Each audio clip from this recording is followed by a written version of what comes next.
LFCbookmakers.com.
Hello, good evening, and welcome to the LFC Daytrippers. Instead of a midweek fix, we're going to have another dose of no transfer knowledge. I'm your host, Matt. I'm joined on this very fine evening by Kev and Chris.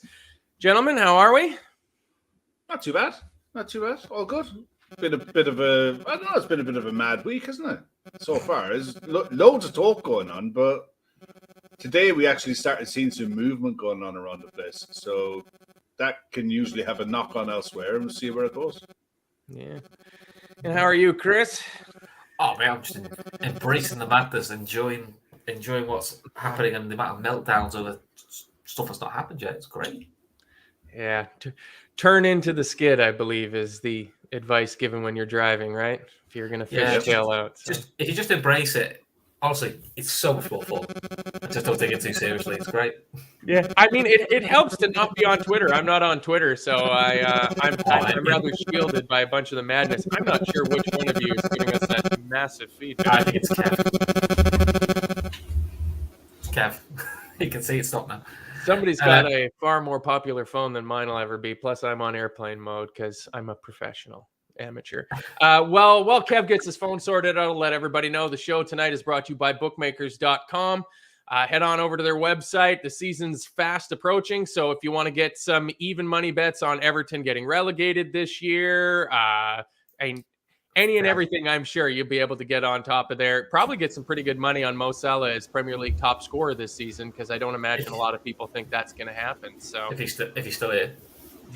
Wow, that's a show. There's 2 more weeks yet for another bit. Don't you worry about that. Yeah, that's a show for another week. But the big story today, I mean, we're going to start right at the very top, is links for Luis Diaz to Al Hilal. 50 million pounds, 50 million euros. I'm not entirely sure on the amount. Kev, before I come to you, I'm just going to say that I saw this reported by who I believe to be the number one Colombian ITK, and that is Pipe Sierra, better known as Pipe Mountain. He's the one who first broke the story of Luis Diaz coming to Liverpool. He was one of the first people to break the story on Darwin Núñez coming to Liverpool. So I'm a believer in Pipe Sierra because I think it's a great name, Pipe Mountain. You put a lot of credence into this, Kev. You think we're going to lose Luis Diaz? No, I don't think we're going to lose him, but I expect us to have offers for other players. Now that we've signaled that we are open to selling players, I don't think anyone is safe. I don't think anyone is safe throughout the league, to be honest. I think that if the Saudi PIF League want a player, they'll get a player. They'll do their damnedest to get who they want if they believe that player can build their brand. Is that Luis Diaz? I don't think so. But 50 million quid would be a derisory, attention-seeking offer at best. Saying that, I wouldn't dismiss it completely out of hand. Like I did a couple of weeks ago when the first murmurings came for Jordan Henderson.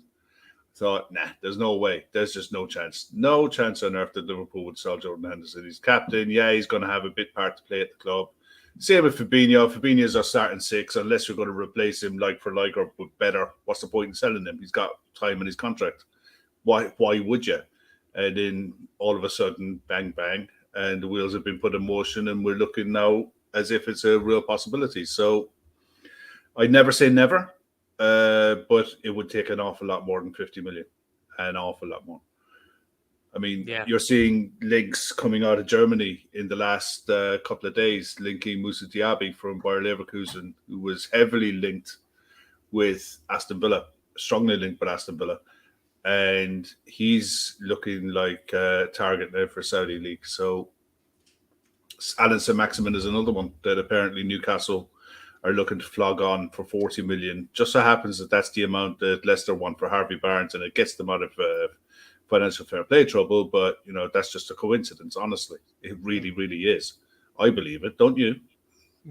This is the world we're in now. It's absolute madness. This is literally like someone turned PlayStation on or Xbox on and started playing career mode, turned the sliders right down to easy mode, and you're just starting from scratch, and you can get anyone you want. This is monopoly money. We're in a different arena now, completely different to anything that I think the club or any club could have planned for or anticipated. I think it was always possible with like the likes of Ronaldo going there, and you've seen Benzema go there, the retirement home option, career payday and what have you. But once they went for Ruben Neves, that was the gloves are off. Ruben Neves is in the prime of his career, playing for Portugal, established international, Premier League stalwart. He was a regular Premier League player, would have gone to a number of Premier League clubs, no problem, and done a good job for most of them. And then suddenly, bang, he's gone. That told me that they're serious about this league. So I don't think we'll sell Luis Diaz, but at the same time, I wouldn't dismiss the links to any player now for any club going forward. You just can't. Yeah, once bitten, twice shy, I guess, right, Yeah. Kev? I mean, fool me once. Yeah, and that's it. That's it in a nutshell. It's like the way this window is evolving is starting to get interesting there, because you're starting to see a lot of movement in other clubs that can see balls start moving that haven't moved yet. Players that you didn't think would move could move now suddenly. Other options are starting to open up, and other options that we were looking at have closed or potentially have closed after today. So it's an evolving situation for sure. And what about you, Chris? Rory Fitzgerald, he says that Diaz is only a year and a half into his contract, which expires in June of 2027. He's probably in scope for a contract extension next season, but his agent will want it this summer. Maybe there's something to that. Do you give any credence to that? Or is this like Kev's concerned about, just more Saudi Pro League money coming to take another star away from the Premier League to bolster their roster? Probably more than the latter. It can't be the first one, because there's only Henderson who does that trick. So, the club only fall for that one once, don't they? So, I'm a bit like with all this. If the figure Liverpool wants, it'll go. It's not 50 million, but I think Liverpool will have a deadline of a certain date where they'll go up to that date. All gloves are off. I've seen a few in the chat saying, Liverpool didn't see this coming. I don't think they saw who was going to go coming, but I think they had an inkling, like a few clubs did, that actually the Saudi Pro League could be a factor this summer, which is probably why they brought in this experienced sporting director on a short-term deal. So they had someone with a bit of experience to oversee it. They probably suspected it was Salah they'd go for, or something like that. I don't think they expected Henderson and Fabinho, and probably not Luis Diaz. But at this moment, nothing would surprise me. Listen, I've just seen Johnny Evans go on a short-term deal to Man United just to train with them, which is cracking. So, there's all sorts of silliness going on at the moment. It was either that or sign for Everton, so we went, I'll just play youth football with Man United. And it's an upgrade on Harry Maguire, so, there's... He's quicker, isn't he? Yeah, there's some sense behind that. But do you think there's a price that Liverpool would do business at, Chris? Like, do you think that they would entertain selling Luis Diaz? I think there's a price at every player. And that's what I look for. I think at every club, there is a price that they will be willing to sell at. Okay, let me rephrase it. Do you think there is a realistic price? Because I don't see the Saudis coming in with a world record, more than Neymar fee for Luis Diaz. No, I think you'd be looking closer to the 100 mark. That's what they talk, which I don't think is going to come. So that's why it's a bit of a non-starter. But, if they come in with 80 to 100 million, wouldn't surprise me if that became a bit more of a conversation of he'll go.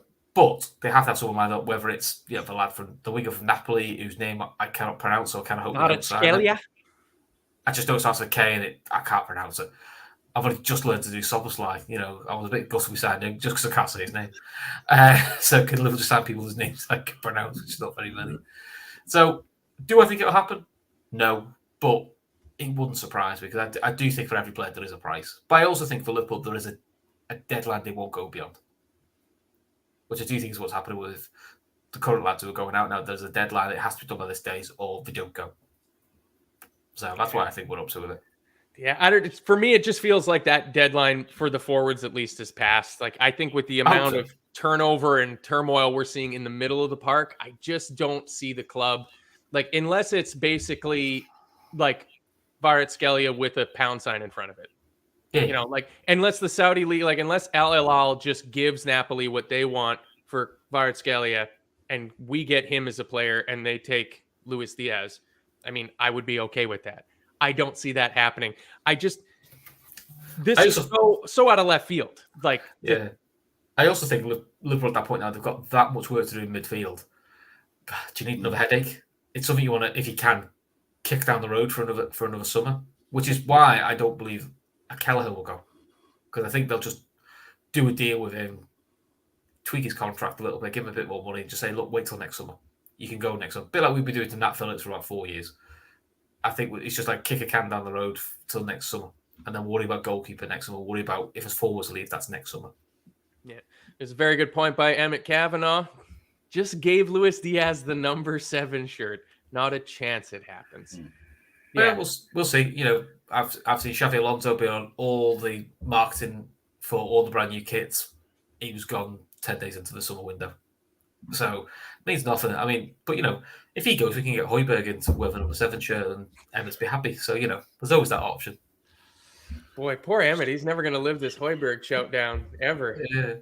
It's always bad to say we didn't need midfielders last summer, but we all make mistakes, don't we? Hey, that was me. Except for you, apparently. You are absolutely. Oh no, they're there. Trust me. They're there. I just don't bring them ones up because the internet doesn't forget. So, I mean, really, I just don't. I think it's a non-starter. I was thinking about this today, knowing that we're going to do this show and reading about this Diaz, link to Saudi Arabia, and I'm starting to feel like this is just pure agitation on behalf of the PIF. Newcastle has just gotten into the top 4.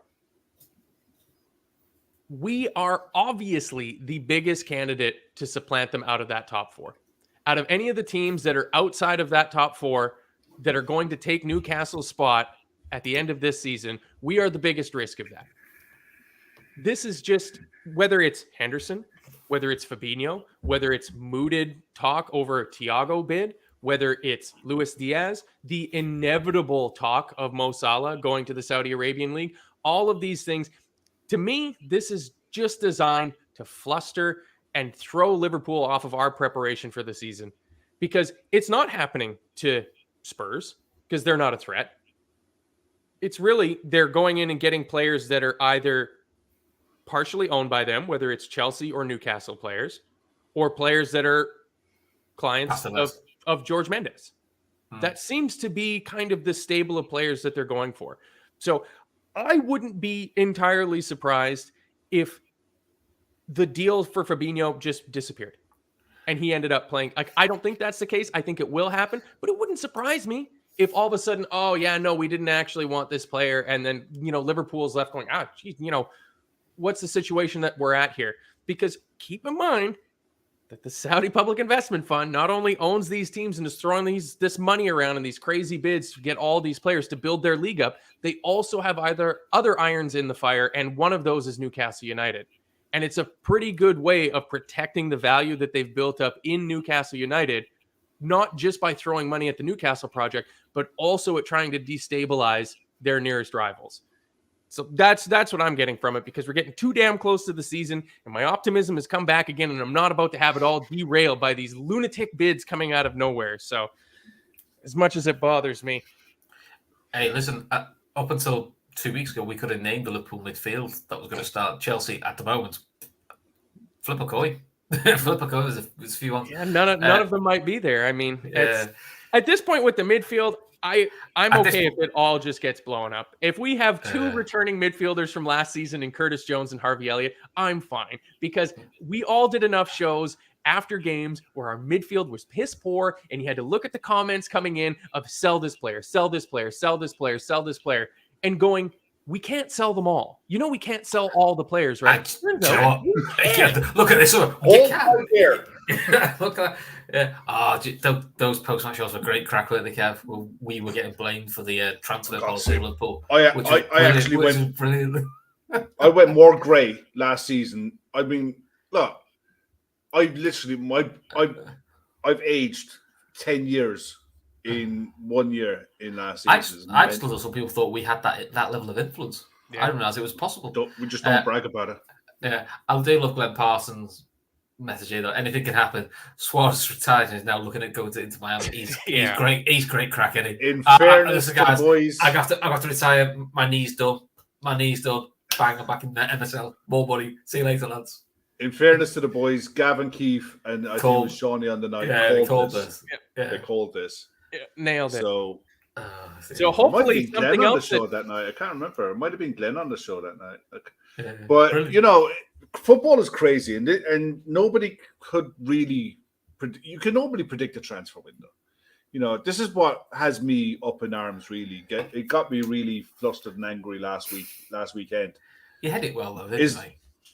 My head was all over the show, mainly because you go into a transfer window over the last 5 years. You know what you're going to get at the end of it. You know what your targets are pretty much. You know where you want to, what your destination is at the end. This summer is the first summer, I think, in a long time where we're out of control, where we planned to get the two in that we did. We got them done early. There was no way in hell that the club planned on losing Fabinho and Henderson in this window. No way on earth. I think they would have probably had a conversation over Thiago because of his contract situation and his fitness and availability over the season. And I think the Henderson and Fabinho would have been a conversation for next year. But as it stands now, we're going into the start of next season with Thiago, Elliott, and Curtis Jones as three of the only three midfielders at the club who started last season. Great crack. That is absolute bonkers. Wild. But we can only judge this window on the 1st of September when the window closes. It's still early days. We're still in mid-July. In an ideal world, you would love to see an announcement coming tomorrow that Liverpool are signing ex-midfielder, wide defender, and they're joining up with the squad after they've passed their medical after the game tomorrow afternoon. That's the ideal world. We don't live in that world now. We're waiting on things to happen. And it could be a case that you could be into August, you know, where players might be coming back to the AXA to get their training in rather than going out to Singapore. We don't know. And that's the only thing that I don't like. The last 5 years, we were in control of our own affairs when it came to the transfer business that we were doing. This year, we're not. We're completely out of control on ins and outs. And it's not a good place to be in with the advent of this new league because it's a brand new competitor with bottomless pits that you're trying to compete with in an inflated market that is completely out of control. The market at the moment is insane. And unless you got ridiculous assets that you can just keep going, or you get really lucky and you have a brilliant scouting network and you can pick a gem out of nowhere, which is possible because our business that we've done over the last few windows has generally been pretty good. You know, so it's going to be a wait and see, I think. I think it's going to be required from fans, and an awful lot of patience is going to be needed to get between now and next month, I think. That is something and that it's going to be tough. Renowned for having in spades is patience, Kev. It's good fun though, isn't it? It's good fun. You're asking. I mean, Midnight Toker makes a point there. We only sold one starter so far if Fab goes. That's fine up until the point when you remember that James Milner played 41 games last year. And Jordan Not Henderson a lot of played minutes, though, 43. Kev. Doesn't Not matter. a lot of minutes. Doesn't Henderson played a lot of minutes. It's We'd argue 40, too many. It's 41 games that he was available for. He was either on the bench, closing games out, starting games, playing an hour. Whatever it was, he was available in there to be selected. It was weight off of other players. You've brought 2 in, which is good. But the ones that are leaving are available a lot. You could argue the ones who are staying, Jones and Thiago, haven't yet shown they can stay available for long. Yeah. So, Hey, it's a lot of weight. Another word for weight is pressure. And you know what you get when you put pressure on things that are made out of carbon? Diamonds. So that's all we have to hope for. Because again, but else have to pressure those things do crack and break and fall apart, which, to be honest, has been our midfield. Yeah, put even more pressure on it. It'll eventually turn into charcoal or diamond or something like that. All useful. Engine rooms, we got to have that driving engine in there. Charcoal, perfect. More pressure, more weight. Because again, this goes back to, this is something else that was bothering me today, of thinking about what people were screaming for last year, of why didn't we just go and sign this guy before he signed for Brighton? And like my thinking of was like, you wouldn't have been happy if we had a bunch of 18 or 19-year-olds. Well, guess what, whiny internet fans? It looks like we might be going into next season relying a lot on some 18 and 19-year-olds. I mean, we are going from one of the oldest midfielders in the league to one of the youngest. Yeah. Which also isn't a good thing. I think it's a happy medium you need, which is, why can't you get these guys from Brighton for Brighton? That's a fair comment. Maybe you should get some of them in early, but also get the odd experience. It's a bit of a mix and match, and we kind of just done neither. Yeah. Just sort of left it and hope for the best. But the position we're in at the minute, after today, let's just go into this a sec. After today, Fofana gets injured, ACL, he's going to be out for 9 months. He's got no luck, that Paul. No, he hasn't. But that looks like that should, in all likelihood, put a kibosh on any likelihood that Colwill goes. Do you think do either of you guys think that puts Chelsea on the back foot? Because they're desperate to get Caicedo in the door. But I have a feeling that they needed the Colwill sale to get it over the line. Possibly. I think it might have a bit of it on the face. But I mean, Colwill leaving Chelsea, I think, was quite slim anyway. I'm still not good. By the way they're doing bids, it looks like they're trying to do bids without Colwill to get Caicedo now, by the looks of it, because I think they've had a £70 million bid turned down for him. So, yeah, I would say now they're just looking, well, if this lad's as good as Liverpool thinks he is, Brighton thinks he is, then Chelsea will be stupid to go, let's keep him then. Let's use him. Especially when Fofana, that's him done now for another season, unfortunately for him. Yeah. Reece James is out as well. Yeah, which is probably for Chelsea fans of a concern, because I think it's the same knee as well, isn't it? That's flared up, which, that's a worrying issue for him. But does that open a door for a bid from us possibly, or someone else, for Caicedo?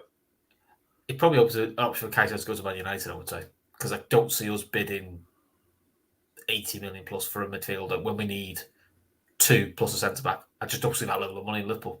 I'd like to be wrong, I really would, but I just don't see it. Plus, you don't know with Caicedo. All the indications are he seems to have his heart set on Chelsea, because no one's going in for him. And I can't believe Chelsea are the only club that think Caicedo's quite a good option, which makes it, he might sit tight for you, which we have seen happen in the past. Yeah, it's all the talk that you've heard is that the only eyes that Moises Caicedo has is for Chelsea. He's got blue eyes only, and he won't be. And if that's the case, I just don't see Liverpool even being interested in it. If you're so steadfast before Chelsea's situation gets turned completely on its head, and all of a sudden it looks like you might be stuck at Brighton. I mean, there's worse things in the world than being stuck at Brighton when they go on what I presume is going to be their first European adventure. Yeah. That's a pretty good spot to be at for a 21-year-old. Keep it like he's still just such a young, like he's a kid effectively in those terms of like, I have a tough time feeling sorry for Moises Caicedo, that I'm sure that there were other clubs. Like, I'm sure that Arsenal, Liverpool, Man United, along with Chelsea, kick the tires. And if he went, nope, I'm only going to Chelsea, and now the Chelsea door is closed, unless he's willing to, I don't know, do a Jordan Henderson Saudi Arabian type deal and use part of his own wages to pay for the transfer fee of like, sorry, Moises, like you made your bed. Now you got to line it. Can I say that Chelsea feels like Van Dijk to Liverpool? Because when Liverpool balls it up, no one really made an effort to get him. And I sort of feel like behind the scenes, within the lessons of football, there's no secrets in football. So I think they all know certain players have got eyes in certain clubs and go, why waste my time? I'll go and look for someone else. I think if you know that, that's just a guess. But well, where do you think we should be pointing our eyes then? We obviously need. I think we can all agree we need a 6 who can come in, handle the pressure of a big move, playing for a big club, and be plug-in ready. Because there's no point in signing someone that you got a blood. It's not about chasing Man City down. It's about getting back into the Champions League. And anything more than that is you obviously want to win silverware, of course you do. But if you're rebuilding a complete midfield, you can't do it with two or three kids. It's just not going to work. Not when you're adding to Curtis Jones and Harvey Elliott. It's just not on. So where would you guys be looking at? I think we're going to do it with the kids. I think we're going to do it with a shocking number of players that we all would consider to be too young and too inexperienced. We won't qualify for Europe next season. I think we will. We'll kind of top 4. We won't. I think we'll get. I think we'll get somebody in who is really unfashionable. Probably everyone will lose their shit about it. It'll just be a steady Eddie. Not who Are you talking about James Ward-Prowse? No. Maybe someone like a Sangari or sort of that ilk. Just a steady Eddie. Amrabat. I think that's who we'll go for. Listen, I don't know what he cost. I'd love to go for Kimmich if he could talk because he's not happy at Bayern Munich. He's not the most mobile, but he's an experienced DM who's ready to jump in. Somebody ban Emmett. He's an experienced DM. Great passing, playing deep, and then you do bring in a youngster who is ready, I would say, for taking over in the next couple of years. Polina is never happening because he's same age as, I think he's only a year younger than Fabinho, and they want 80 million for him. It just doesn't make any sense. So they don't need to sell. He's more valuable to Fulham. Palhinha is the kind of midfielder that keeps Fulham in the league. Yeah. And keeps them top half. He's the type of player that keeps Fulham top half. He's got a contract till 2027. That's more valuable to Fulham than selling him and trying to replace him and risk relegation. They're already under threat from losing a striker. So, look, I think if we go down the kid route and we turn around and sign Lavia and say, Lavia, okay, you're coming in, you're going to start in the 6 for Liverpool, and you're going to have McAllister on one side of you, and you'll have Szoboszlai on the other side of you. I think we're going to get absolutely crucified in midfield. I think we'll get absolutely roasted. We'll get overrun and ultimately get destroyed in the middle of the park. And that's where games are won and lost. That's where every game of football is won and lost in the middle of the park. Just because of his lack of nous, Kev? Because it can't be his lack of because of his complete lack of ability. There's a reason Southampton got relegated. He's part of that reason. Southampton got relegated because they couldn't find the back of the net, Kev. They're relying on Shea Adams and 2 guys named Armstrong to score their goals. And he played the bulk of their games in a 6, in a side that couldn't keep clean sheets and couldn't score goals. So he's got no creativity, and his ability to read games at 19 years of age is exactly what a 19-year-old should be at. He's not ready for a side to push into the top 4. He could be, if he was an understudy to someone, there's a reason why City sold him. If he was as good as what people believe him to be, Man City wouldn't have let him go. They'd have sent him on loan and brought him back. They didn't. They sold him. And they put a buyback option just in case. We did that with Brewster. We thought Brewster was going to be the second coming. We put a buyback clause on him. He's gone. Never to be Right, seen but it again. doesn't just because those contract clauses are the same doesn't mean that the players panned out the same. Obviously, Rhian Brewster went to Sheffield and was basically an unmitigated failure. It's not just that. You can't say that Romeo Lavia was a failure at Southampton. I can, because they got relegated. So No, failed. Southampton was a failure. And he was part of the failure. Yes, he was, but not everybody on a relegated team is absolute garbage. That's just... I didn't say they were garbage. I said they're not ready for a move to a side where they're going to be the first starting player in a side that's trying to challenge to win silverware. He's not ready for that. And it's not fair to do it to him. At 19, he's what a 19-year-old is, which is what we, to be fair, what we all accuse Harvey Elliott of. He's erratic. 1 week, couple weeks he's good, couple weeks he's bad. But when he was bad for Southampton, he got absolutely hammered because he was the main DM. But guess what? He's 19. Which is why if Liverpool brought Lavia in, this is why we're saying bring an experienced head in so you can dip him in and out, blood him when he's ready, with a bit of experience to learn from it, and then go from there. That's how I see it. Is I think you set the kid up to fail a little bit. You just say to right 19, crack on, lad. Listen, he may just jump at it and go be brilliant, but a few things well against him. She was saying Gerrard was 18. Gerrard was 18, but he wasn't being at 18. He wasn't playing week in, week out as the main central midfielder. He was actually playing right back for a bit of it. He was dipped in and out and brought out of games and brought into games. That's where I'm saying you don't just drop a kid in and just leave. For me, if you want to bring in Lavia, fine, bring him in. He can't be your main guy. He can't be. It's not fair on the player. And long term, it can do a lot more harm than good. And the evidence is there.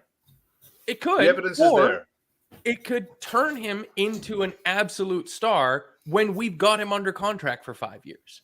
But then you protect that by making sure that you have a seasoned professional player who can come in and start the season. You don't have to end the season with him. This is why selling Fabinho for 40 million is such high risk. He might want to go, that's fine. But I would have been fine with bringing in a Lavia because he ticks an awful lot of boxes if he was going to be learning the ropes from Fabinho. But the fact that we're talking about him coming in and starting as a 6 for us when we're looking to try to win stuff is beyond the pale batshit crazy. When was the last team that was in transition that dropped a kid into the spine of their team and said, crack on? Martin Odegaard? Yeah, but they weren't in transition though, because they'd already built a spine around, and he had. I mean, they weren't in Europe. This is Arsenal we're talking about. That sounds kind of like being in transition. What did he have behind him? He plays a 10 with 2 senior holding midfielders behind him. Top of the spine is still the spine. But he still had 2 senior players around, Xhaka and Partey, been there for a while. Right, and I'm saying our 6 is going to have Szoboszlai on one side, McAllister on the other side. But again, that's not a settled midfield because 2 of them are new. So it's 3 new lads who are all going to learn to play together, whereas Odegaard was there, but around him was experience and a squad that had played together and gotten to a certain point. We've got a pretty settled back 4 behind this number 6 position we're talking about. Have we? I think Andy Robertson, Trent Alexander-Arnold, Ibu Konate, and Virgil van Dijk with Alisson in goal. That seems pretty settled. How often is Konate fit last year? Not very often. So you brought in then Van Dijk, who started to pick up injuries more than he used to. So then we went to Joel Matip, couldn't stay fit. Went to Joe Gomez, who was a unmitigated disaster, fitness-wise, confidence-wise. So yes, there are settlers in. They've been there for ages, but they're not settlers in staying fit. We're down to if you said to me that those back 4 in the middle, the only one I could guarantee will stay fit most of the season is Van Dijk. The other 3 I'll go flip a coin. Konate might have a good fitness year this year. So again, we can flick it both ways. I'm just giving you the counterside to that argument. Then Chris states that we probably need 1, if not 2, extra center halves in because you don't think any of our center halves are going to stay fit. So I'm wondering where the budget comes from. If you're talking about, I would love Paulinho. I think Paulinho had a fantastic season last year. He is not worth 80 million pounds. So who are you bringing in as your experienced steady Eddie 6? How much is Sofiane Amrabat going to cost? 50, 60 million? Yeah. Listen. You asked 40. You asked me the question, but I'm saying we needed an experienced centre back this summer to go with the midfield. we've left ourselves so much work to do, and none of us know how much money they've got or don't have. This is the question. So this is why we're saying I can see why Kev's got a reservation about £50 million for a youngster that you hope works out. You're going, there's also other areas to do. And listen, we don't know what we're going to spread our budget out, but I think Liverpool need 3. They need 2 centre mids. Experience in a Lavia, I'm fine with that. But we need a proper centre back as well. Only because the lads who've got behind them, they can't stay fit. And we saw that last year because bloody hell, Nat Phillips started first home game of the season. You don't have to tell me I was there. Exactly. It's an honor of my life that I got to see him live and in the flesh. Yeah, look how well that went. Do you know what I mean? So, hey, we didn't lose. Just about. I mean, to be fair, it didn't help Nunes that he got it. I mean, but I could see, I'm just making a counter argument. You can see why people are. We mentioned Amrabat there. You mentioned Amrabat there. If you want to plug in 6 who can come in and do that job, just you're standing in front of the back 4 and you're the destroyer in front of that. He can do the job. Yep. He can do exactly that. He won't give you much more. He can accept the ball in tight spaces. He can pass it. He can break play up, and he can do a job for you for a couple of years, for 2 or 3 years, no problem. The other one that got linked, not linked, but loosely linked, there's an awful lot of chatter around him, is Czech Decore. Matt, what do you think of him? I think he did quite well. I mean, he's that next little age bracket up. Anybody that's been in our chat knows that Shawnee Lawson is a big fan of Czech Decore. Hard to see Palace doing business. They're not a club that is known for being a willing seller for the most part. You don't see a lot of players leaving Palace. Like, they're not that, Borussia Dortmund or RB Leipzig or Southampton style club that, players come in for a year or two and then they're off and gone. It's an important position.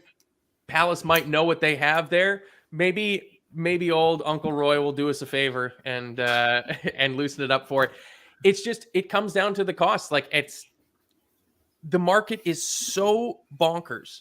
The price for these players is just so ridiculous that you're talking 50 million for an 18-year-old, 80 million for a 28, 29-year-old in Paulinho, 105 million for Enzo Fernandez or Declan Rice. Who knows what price Crystal Palace could set for Czech Decore? I think on the Lavia thing, one sec. On the Lavia thing with the fee, Lavia's fee, his buyback clause next year is 40 million. Yeah. If Southampton sell him, Man City get a 20% of the transfer fee that he sold for. Yeah, so, it's 48. Yeah, so that's why they've set their value at 50 million. Southampton don't want to pay that 20%. They want the buying clubs to do that. It could be a case that's why they're just hanging on out for that and seeing who's going to nibble first. Someone is going to bounce for that. One thing what Emmett says there, Genie and Robbo were both relegated from Newcastle and Hull. They were, but Genie was an established Dutch international when he was relegated. And Robertson wasn't coming in as a starting left back. He worked his way into the role. And he was 8 million. And we sold Kev Stewart the day before for 8 million. So we essentially got Robertson for free. It wasn't a real gamble as such as a £50 million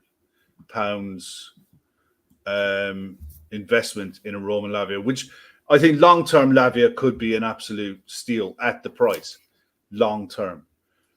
But if you need someone to come in and hit the ground running for 6 months, to get you through to the knockout stages of the Europa League and push your way into a position where you can fight for top 4 and better, I think you need a plug-in and go option. And if that means that you buy someone for a couple of years and sell them and recoup your money that way, do it. Because that's the ideal, isn't it, Kev? You sign Lavia, and we've stopped doing that. Up to Christmas, he comes off the bench a few times in the Premier League, but mainly he's used in Cups and Europa League. Gets used to the system, builds his confidence up, and we've seen with Klopp, if you get in and you get in form, you stay in, and then you ride the wave of a 19-year-old. But then you've got, just say it's Amrabat. I'm not saying we're going to buy Amrabat. You've got Amrabat to take out, to throw back in. Go, right, look, he's just hit his dip now. Take him out. Which is what, to be honest, we should have done with Harvey Elliott for half of last year. At some point, is take the kid out because he was running on fumes, but literally he was the only guy that could stay fit. You know, that could easily have had a negative effect on Harvey Elliott. You know, that's the worry you've got. That's the concern I have, is if we just go with Lavia, it's very high risk poker. If it works, great. I mean, you know, as always, club look like geniuses if they do it, but I don't know. I feel at the time we've took too many risks last couple of summers. It's why I brought this comment up from Ashley. Like, we can't be taking 40 million for a worn out Fabinho with a smile and then balk at the high price tag of these other players. It goes both ways. But the flip side of that is because I don't disagree with what you're saying, Kev, that we do need experience. It's just, maybe it's because I was laid out with COVID for the last week and my mind got a little bit scrambled. I'm at the point of just fuck it, blow it up. Just blow it up. If it means we have to have a hard scrap year where we get to see, because I don't know, what was some of the most exciting parts of last season? Seeing the emergence of Stefan Bajcetic, seeing Curtis Jones finally reaching some of the potential that we've all hoped that he was going to have.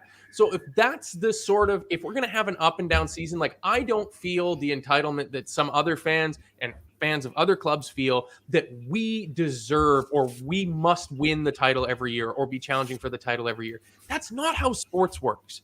Unless you're sports washing or playing FIFA on easy, you don't just win 38 games every year. No, but you have to compete. You do have to compete. We're not going to compete, Kev. We're not going to finish 10th. No, but we did. I wouldn't have said Chelsea. I wouldn't have picked Chelsea to finish 12th either. No, but we're not a basket case like Chelsea is. We've got 3 midfielders at the club. No, we got and a month to go. I don't think it's self-entitled. I don't think it's self-entitled. The club besides Liverpool saying, I think actually nearly every year we should be in the conversation of challenging for titles. Doesn't mean you have to win it.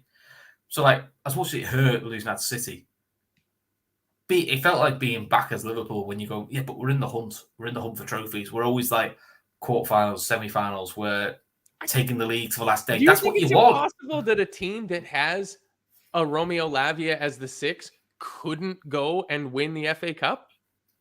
I don't think that's impossible. You might not win a 38-game season, but a cup competition's a totally different beast. That's challenging for titles. That's being in it.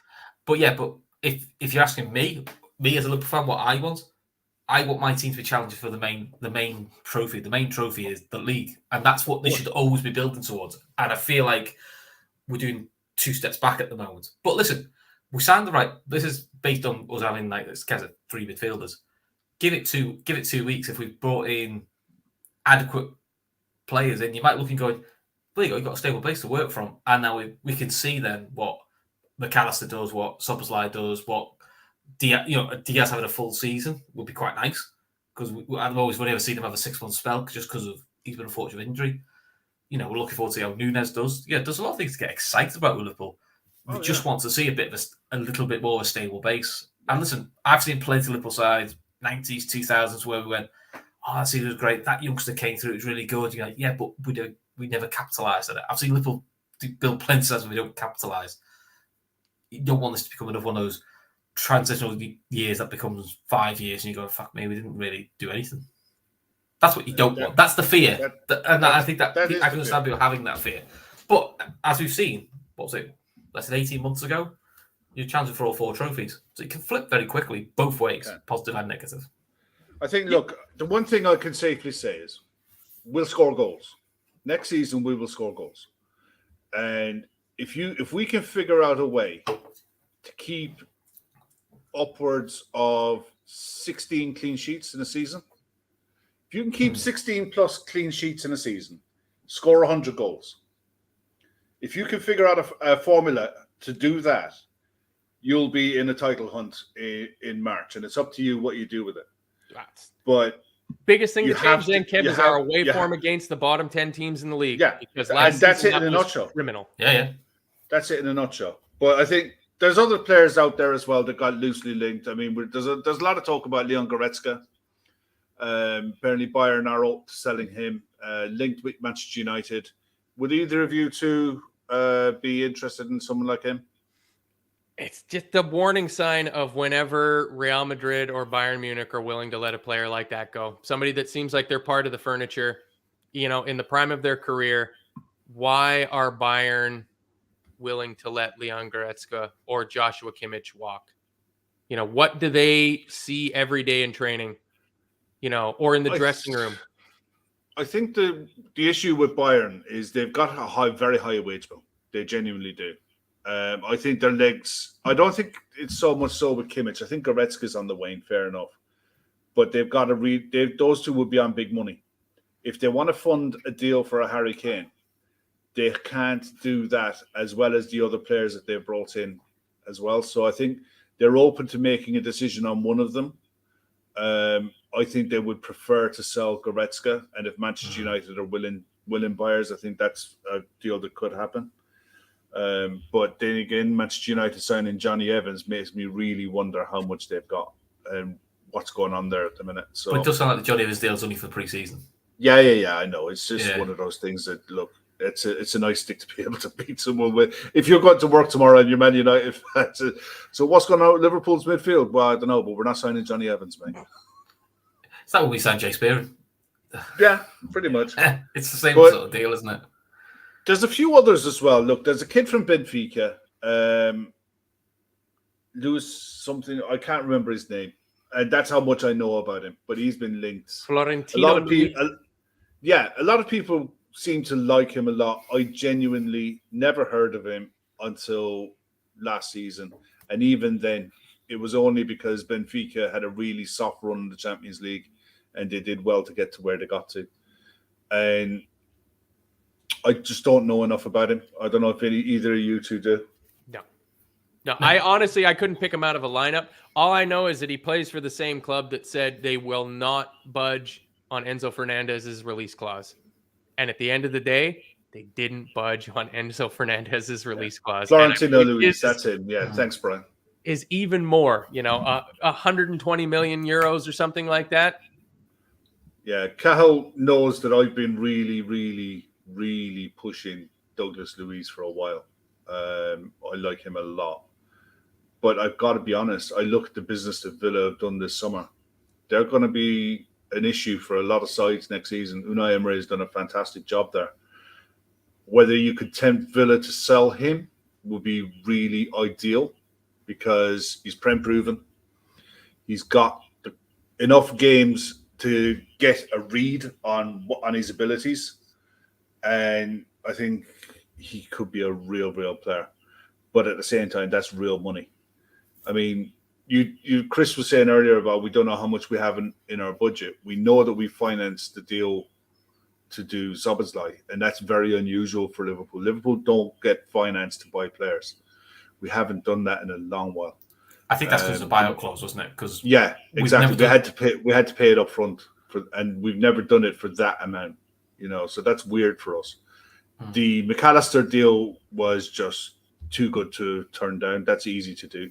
You're recouping 60 million plus other sales on what you're letting go at the club, plus saving a good, really big chunk on wages. So I think there is money there for fees, but I don't think that you're going to get the club offering big wages to players.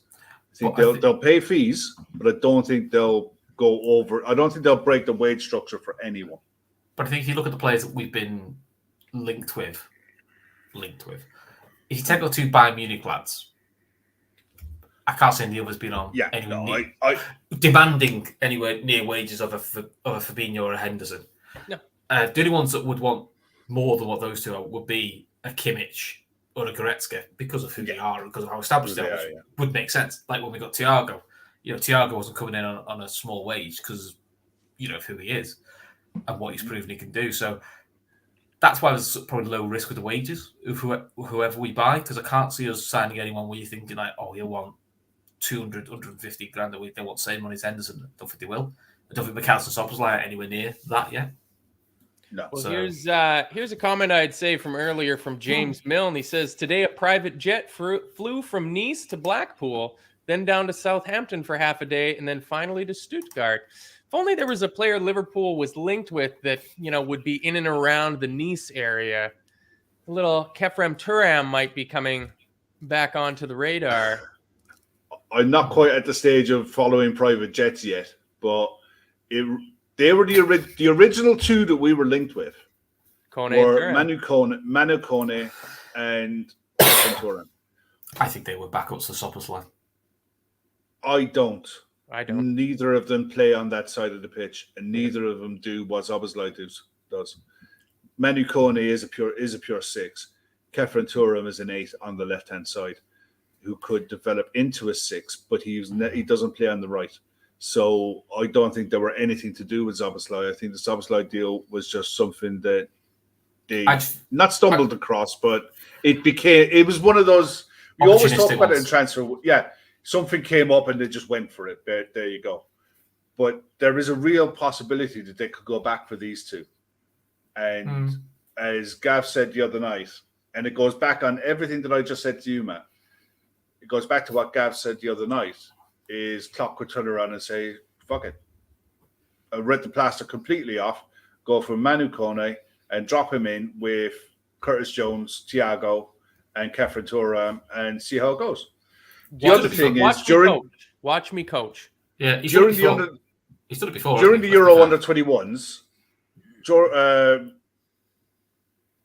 Curtis Jones played the 6 role in a double pivot with Angel Gomez, and he was the best player in the tournament for me. Well, he was easily in the top 3 players of the tournament. Now I know it's under 21s, but you can also see in the player long term that he could develop into that player who plays in a double 6.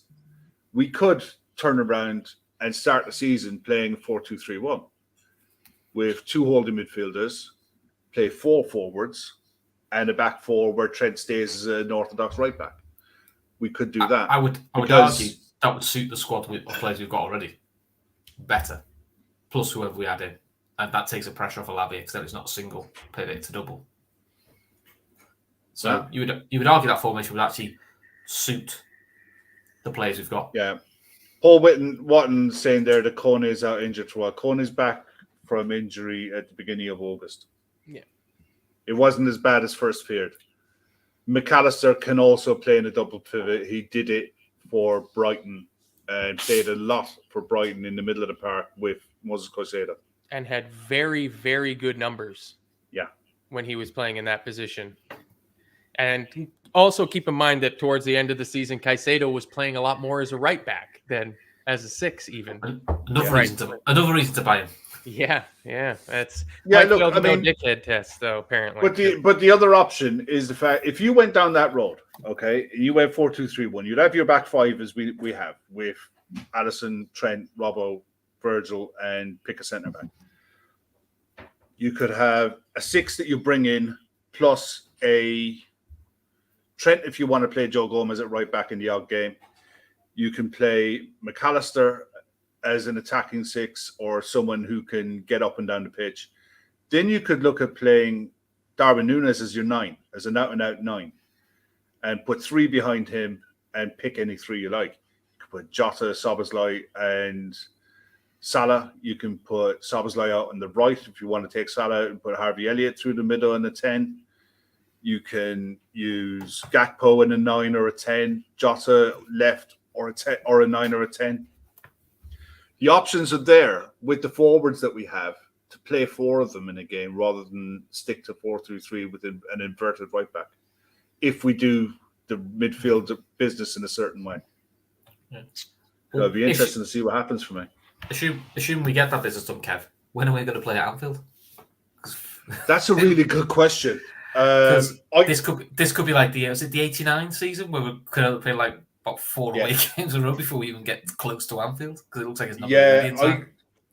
When we were over there and we saw the building work that was going on and the fixture list came out, I thought that I can see the first home game being flipped here because you're away to Chelsea, you flip the Bournemouth game, you're away again to Newcastle, and I think there's an international break either after that week or after the 4th week, but it would mean...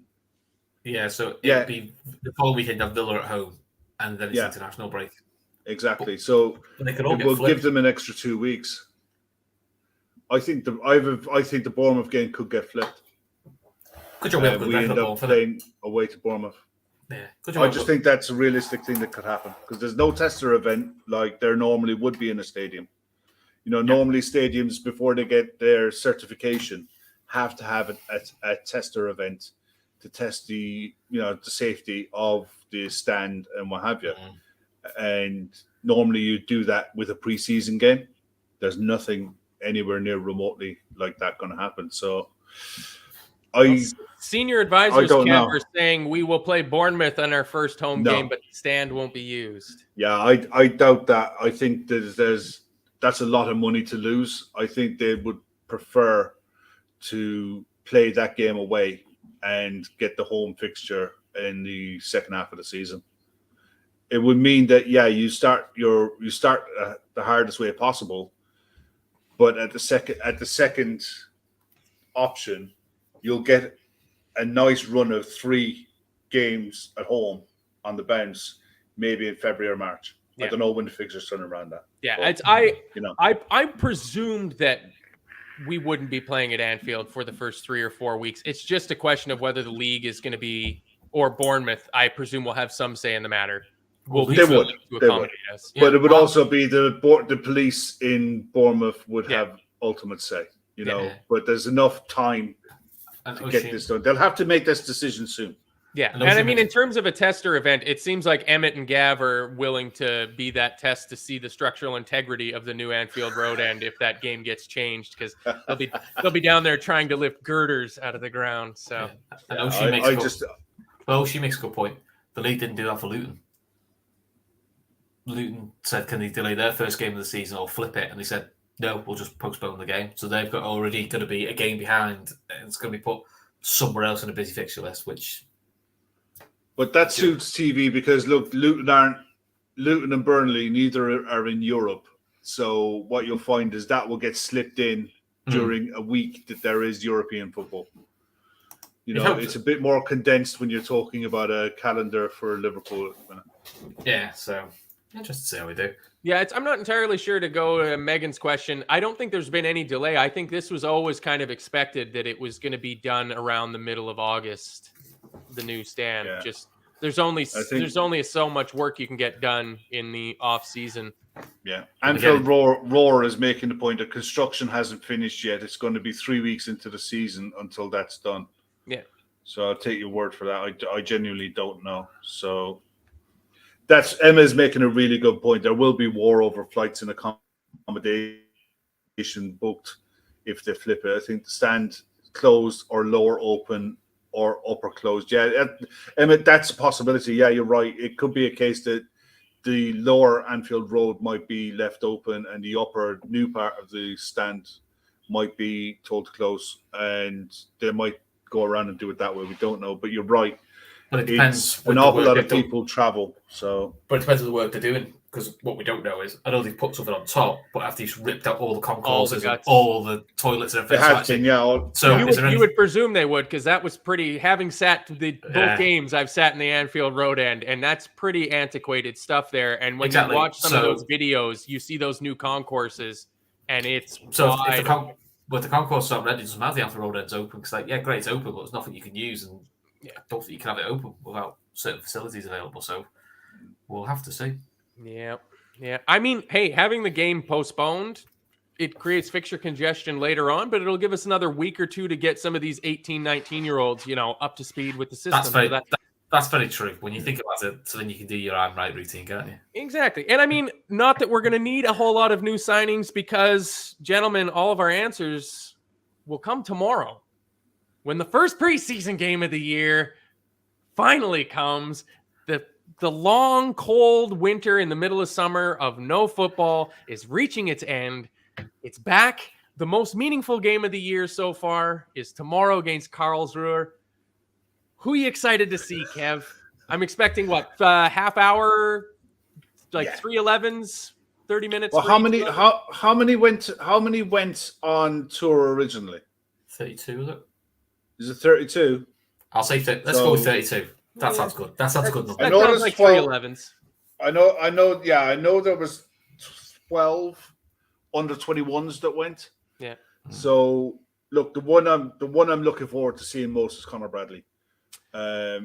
I'm really looking forward to seeing him. I know everyone's going to want to see Szoboszlai and McAllister. Obviously, of course, you want to see them.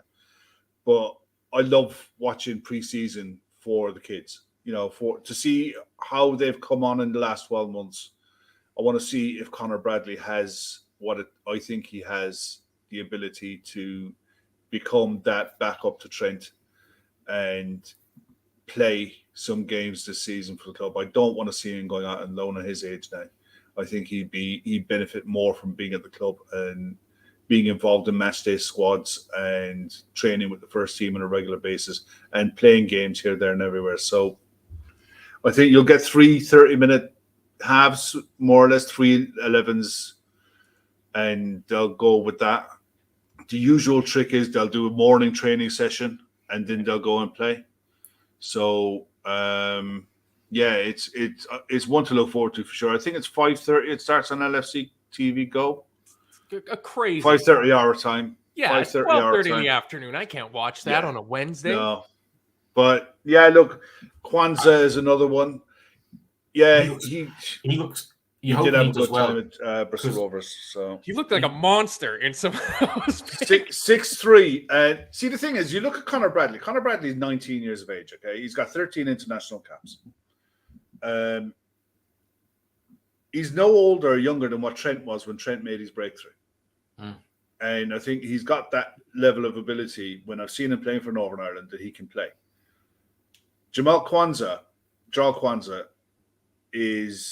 he still hasn't played for England under 21s. I think in 2 years' time, he could be the player that saves you 60 to 80 million pounds. He's 6'3", and he's going to be 6'4" or 5 by the time he finishes. He's filled out a lot. He looks really broad. It's just a case of seeing what he's like, see what his ability is like to read the game in front of him. Because it's not his defending, it's not his aerial ability. All defenders can head the ball. All defenders can pass a ball. Not Mickey Van de Ven. No, he can just run really fast. But what you're looking for is his ability to read the play in front of him, snuffs things out early, find long diagonals. Little things like that you're looking to see in the game. So yeah, I'm kind of really looking forward to tomorrow night.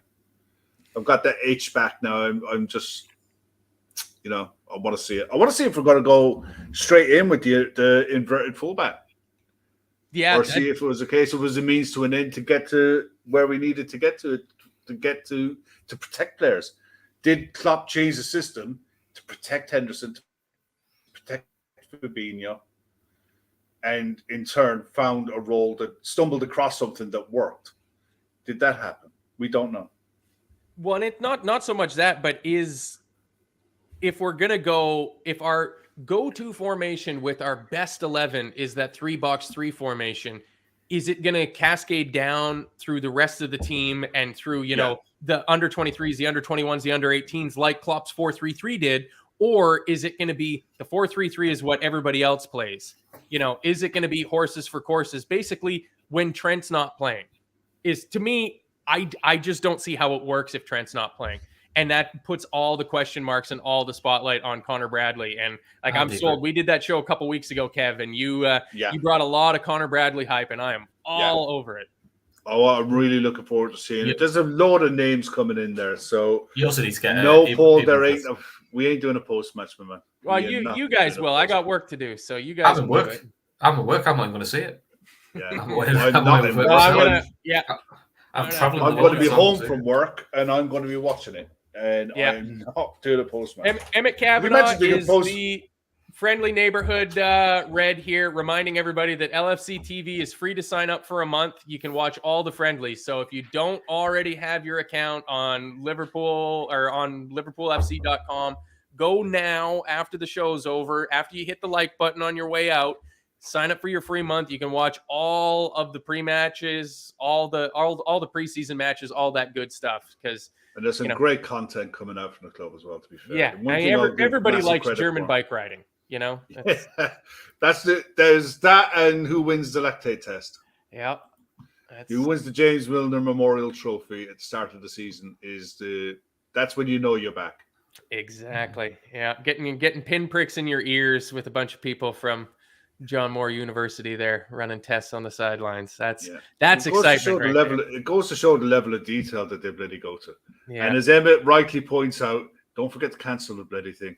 Yes, absolutely. Sir Oswald Fortitude wondering, is Cade Gordon fit again? I believe he put something out on his Instagram or Twitter account that he's back out running.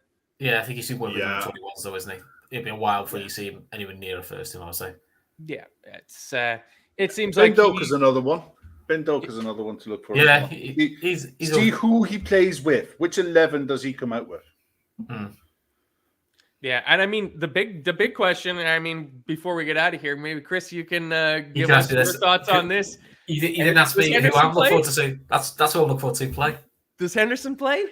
I've got a feeling he might play, though, and I'll be honest. I hope he does, so I can just watch social media just fucking explode because it'll annoy everyone.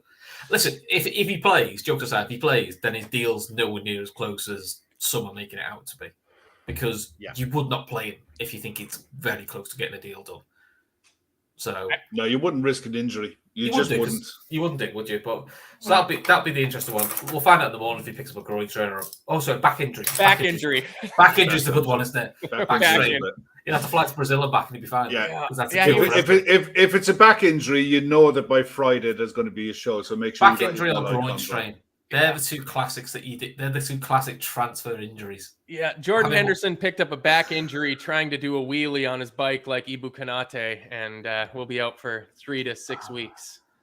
That's the end of that, and we can move on. So, yeah, I think that's about enough for one day because there wasn't really a ton of news.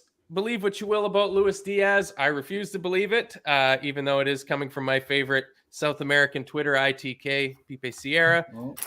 Believe all the reliable sources until it's what you don't like. Then you go, it's all bollocks, isn't it? Yeah. Our chances of getting Levi Colwill seem to have been absolutely scuppered like a Costa Concordia because the most expensive defender of all time, I believe, Wesley Fofana. No, he's up. He's very expensive. He's up there. Yeah, he's not the most expensive. He's very expensive. He was the most expensive of all time. Well, close enough. He's got absolutely disintegrated knees, so that's all done. Well, I'm just seeing the link, tomorrow's papers, and Chelsea want in excess of £40 million for Conor Gallagher, 23, with West Ham keen to bring the England midfielder to the London Stadium. Bayern Munich are willing to sell German midfielder Joshua Kimmich if a club makes the right offer for 28-year-olds, and no figures there. Defender Alex Telles from Manchester United is close to a move to Al Nassr. See, you got to watch with the Saudi clubs how many non-Saudi players they buy. I think there's a ceiling on how many they're allowed to have in each team or in each squad.